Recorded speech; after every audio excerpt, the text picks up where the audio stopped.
នេះខ្ញុំនឹងបង្ហាញអំពីរបៀបផ្សារដូ dryer របស់ឧបករណ៍ប្រភេទAir600 បាទ Air600 inverter LG ពីលើអញ្ចឹងយើងធ្វើការផ្សារដូ dryer បាទនេះ dryer ថ្មីអញ្ចឹងជាមួយយើងមើលនេះគេហៅកាប capillary តែយើងវាស់វាឲ្យចូលជម្រៅក្នុងកាបហ្នឹងប្រហែលជាមួយហ៊ុនកន្លះបាទអញ្ចឹងយើងយកហ្វឺតមកគូសរីម៉ាកវារុញចូលបាទចូលត្រឹមហ្នឹងហើយយើងចាប់ផ្ដើមផ្សារត្រឹមហ្នឹងបាទហើយគនេះយើងផ្សារដែរអញ្ចឹងអានេះប្រភេទ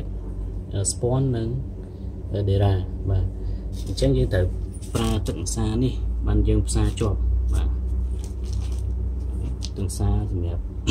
ដែកទៅ spawn ជាមួយក៏ dera ទៅ spawn បាទតទៅយើងដើមបើតាមផ្សារ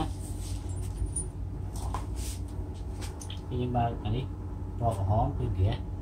ពណ៌ខៀវគឺខ្យល់បាទយើងចាប់ដើមបើហ្គាសមុនយើងចាប់បញ្ឆេះ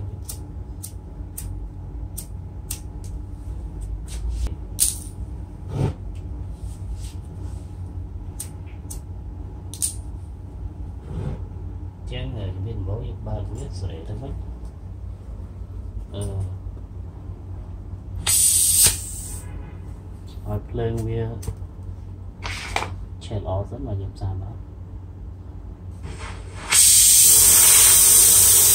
បាទយើងមើលអាដាប់ភ្លើងនេះខាងក្នុងយើងយកប្រហែលជាមួយហ៊ុនបាទអញ្ចឹងប៉ុណ្ណឹងយើងអាចផ្សារបានសម្រាប់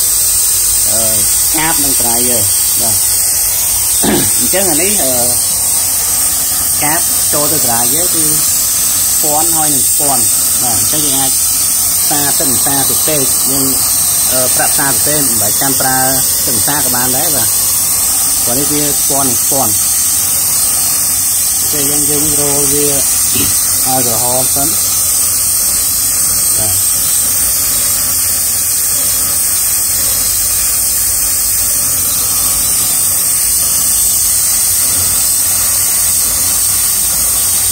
រោដក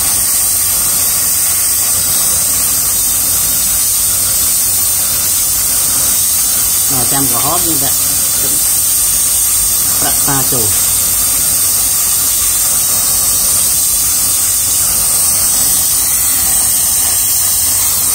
វាឈៀត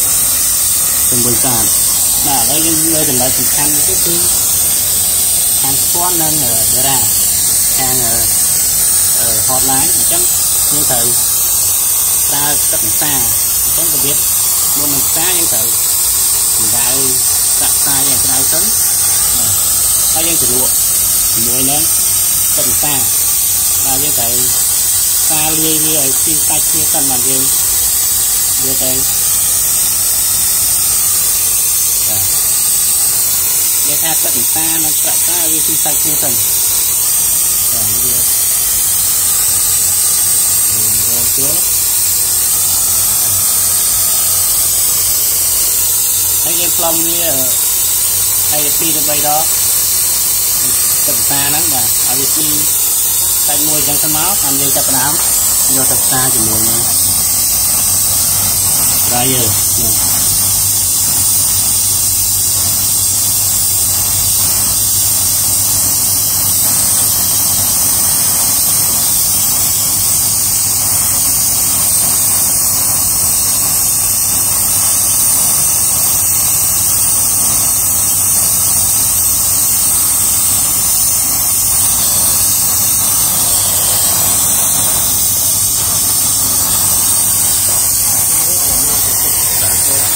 វាជាប់ហើយឥឡូវយើងផ្សារទៀតនេះគឺពណ៌យើងចូលផ្សារទៀតគឺយើងដាក់ផ្សារចូល